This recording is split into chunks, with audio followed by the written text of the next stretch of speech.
இந்த கடவுள் மறுப்பு சமாச்சாரம், கோயில் போகிறது, சிலை வழிபாடு, மந்திரங்கள், சடங்கு, சம்பிரதாயம், இதை பற்றி வள்ளலார் மட்டும் பேசலை, நிறைய பேர் பேசியிருக்கிறாங்க.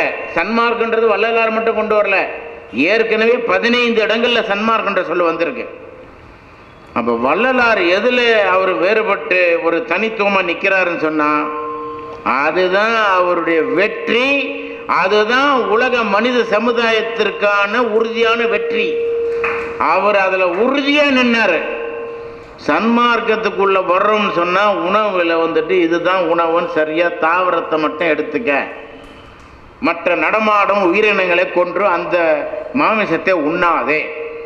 அதனால தான் சொன்னார், உயிர்கொலையும் புலை பொசிப்பும் உடையவர்கள் எல்லாம் உறவினத்தார் அல்ல, அவர் பிற இனத்தார் அப்படின்னார்.